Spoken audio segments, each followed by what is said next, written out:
Welcome, Chisholm Trail 61.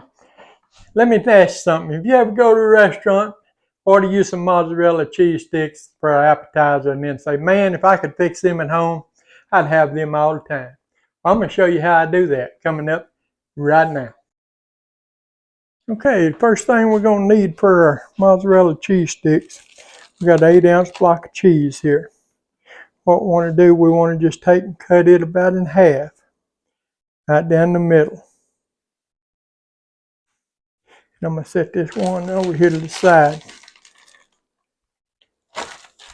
while we do this. What we're going to do, now that we got it cut in half, we're going to just take and cut this in about 5 equal pieces. 1, 2,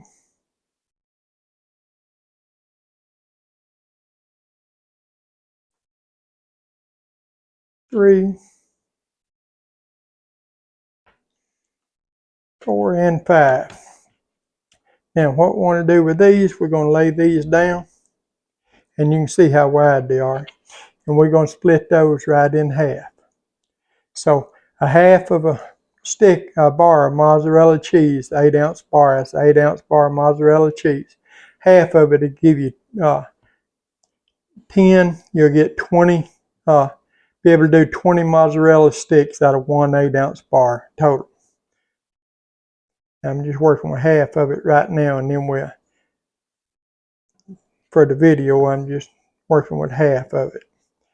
But what we want to do, we cut them down half and then half again. And so you wind up with a stick about like this here. Let me move my knife over here out of the way. And the first thing we want to do is in this cup, I got about 1/4 of a cup, between 1/4 and 1/2 cup of all-purpose flour. We're just going to dip them in the all-purpose flour. And what we're going to do, we're just going to turn them and roll them around. Be sure you get the ends. Coat the ends good. Roll it around.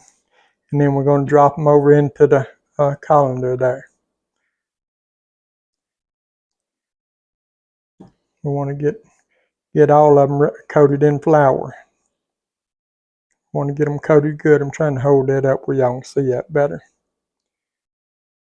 Just throw them over into your colander there. Just want that coating of flour on them all over.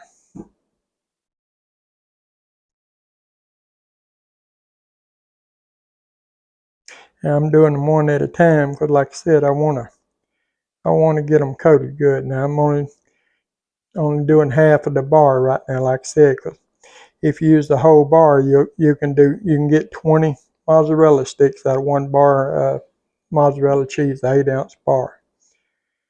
So compared to what they cost you in the restaurant, that's a deal. Because in a restaurant, you know,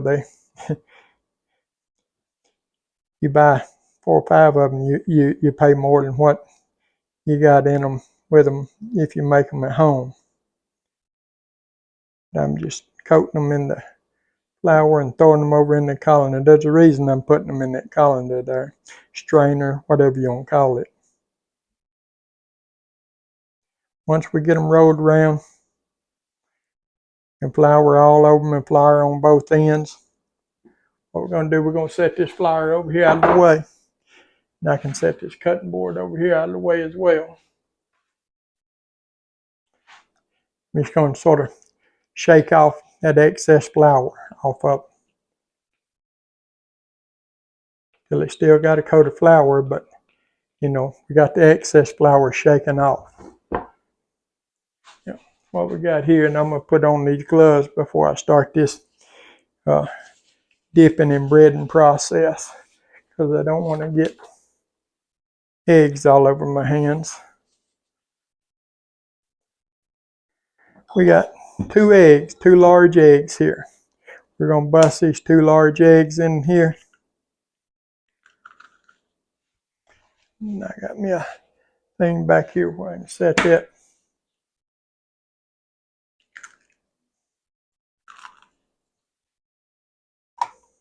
And to those eggs, we're going to add 2 tablespoons of water.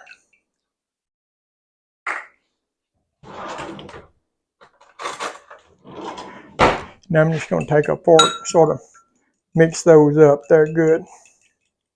We just want to get them combined. Get the water and the eggs combined.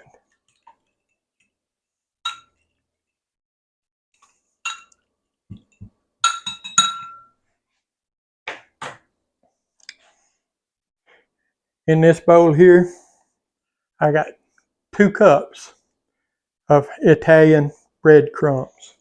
Now, you don't necessarily have to use Italian breadcrumbs. You don't want to, but the Italian breadcrumbs do give them extra flavor, and it just makes them taste better whenever they're done. What we want to do, we want to just take them out of our flour. We're going to dip them into our egg mixture.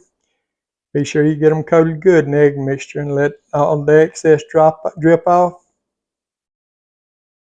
And then over into the breadcrumbs. And you want to coat them real good with the breadcrumbs. I'm going to try to set this way where y'all can see that better. Coat them real good with your breadcrumbs.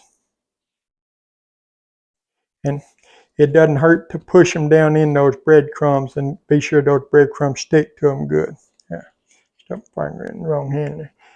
Just like that. And then we're going to get another one. I'm going to hold this one up where y'all can see it better. I'm going to coat this good in the egg. Let it drip off. And then I'm going to throw it in here. I'm going to get me some breadcrumbs, and I'm just going to coat it good over the top. And I'm just going to sort of roll it around in those breadcrumbs. Put some on it, and I'm going to sort of just lightly press down on it. Turn it, lightly press them down in the breadcrumbs.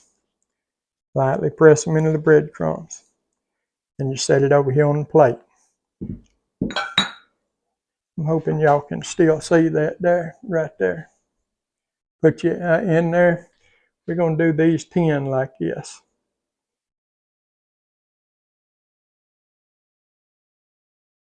Into the breadcrumbs. Cover them up. Press them down. Just turn them around. And get a good coating on there.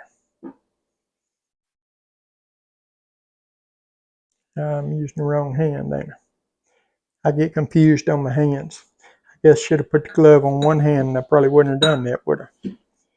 I'll cover it real good, and I want to just roll it around in those breadcrumbs.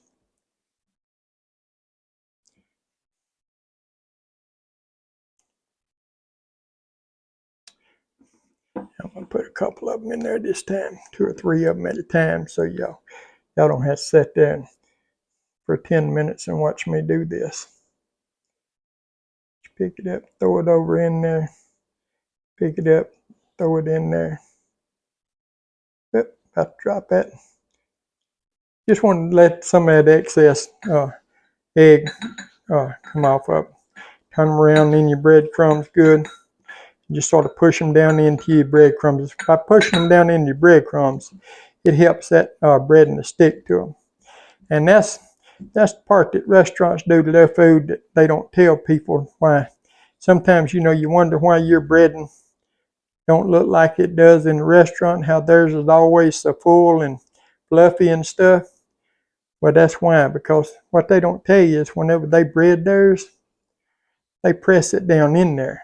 By pressing it on, it makes it stick to it better.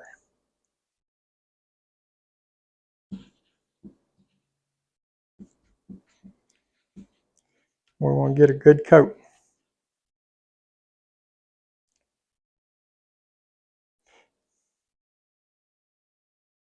And I'm dipping, making sure that my ends get wet in that egg as well.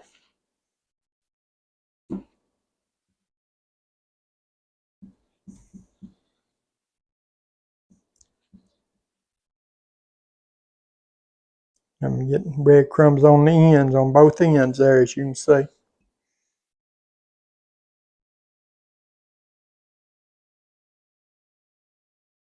Just throw it over in there. Just roll it around and just cover it. I like to cover it up and then just press it in and then roll it over. Press it down again. Roll it over and press it. I like to do all sides like it, and then sort of squeeze in just a little bit. And then what you want to do then is you want to go back and start over again. Dip it down in your egg. You want a double coating on there. Let the excess egg drain off. Back to the breadcrumbs. By double coating them, this give you a real good coating on your cheese. Do one more here, and then I'll hang on a sec, make y'all sit here and watch me do all these over again. But just dip it back in there. Let your excess egg run off of it. You don't need a bunch of egg on there. That's not going to come off. Then throw it down in the breadcrumbs and just cover it up and press it in. Now, like I said, you don't press it hard enough to mash your cheese, but press it a little bit to make it just sort of stick. You can sort of tell when it sticks real good. And then set it aside. And what I'm going to do, I'm going to go ahead and finish these. When we get these done, what we'll do then, we're going to put them in the freezer for 2 hours. But I'll bring you back and show you that part. Okay, I just wanted to bring you back and show you what they look like there after a double coating. You see how much bigger they look there than what they did to start off with? We coat them twice. It'll help keep that cheese from coming out, oozing out while we're cooking them. And like I said, what we're going to do now, we're going to put them in the freezer for 2 hours. And then after 2 hours, we'll bring you back and we're going to cook them up. Okay, what we've done now, we've got our grease. We got about 1 to 2 inches of grease in a little skillet there. Cast iron skillet. We brought it up to 350 degrees. We've got our mozzarella sticks out of the oven. What we're going to do, we're going to just drop about 3 of them in there. You don't want to cook but just 2 or 3 at a time. You don't want to put them all in it. You don't want to crowd your pan. And what you want to do, you want to just sort of move them around while they're cooking. Now, it don't take them long to cook. They'll cook 1 to 2 minutes, something like that. You just want to sort of keep them moving around a little bit while they're cooking. That way they don't stick together. They don't stick to the bottom of your pan and stuff. You just want to cook them till they're golden brown. And like I said, it won't take long at all to do it. You'll notice I'm using a spider. Spider is probably one of the better things there is to pick them up with once you get them cooked, because it allows a lot of the grease to drain off. Now, I don't know how well you can see it, but they're already starting to turn brown there. I just want to keep them moving around, like I said, while they're cooking there. We're going to get them a good and golden brown, and then we'll take them out and we'll put 3 or 4 more in there.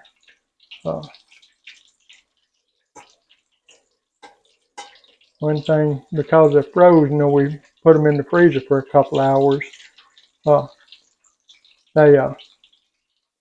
don't want them to put too many in there, because they'll drop the, your grease too much there. But you can see how they're golden brown there now. We just put them over on a paper towel to cool. And then we're going to get us 3 more of them and drop in there.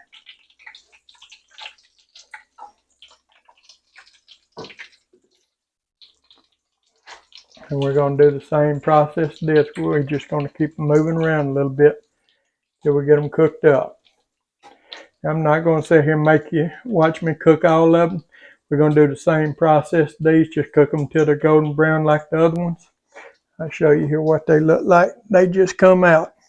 And whenever I get them all cooked up, then we're going to bring you back and we'll do us a taste test on one of them and cut into one and see what it looks like on the inside.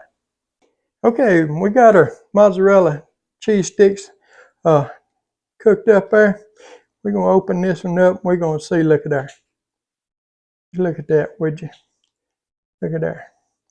That's what you call a good cheese stick there now. We're going to do us a taste test here and see. Now, you can dip them in, what do they call it, the different sauces, ranch, marinara sauce. I like to dip mine in pecani sauce. So I got me a little bit of pecani sauce here. I'm going to dip it in and I'm going to do me a taste here.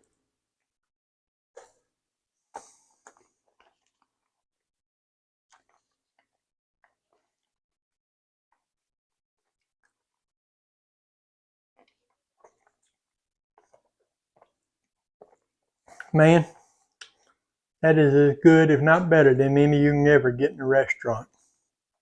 Hey, y'all need to try this recipe. I guarantee you won't be disappointed. If you would, give the video a thumbs up there. Like, share, comment, subscribe to our channel. We appreciate all of you that do. Appreciate all of you that take time every day to watch our videos. Homemade mozzarella cheese sticks. We'll see you on the next one.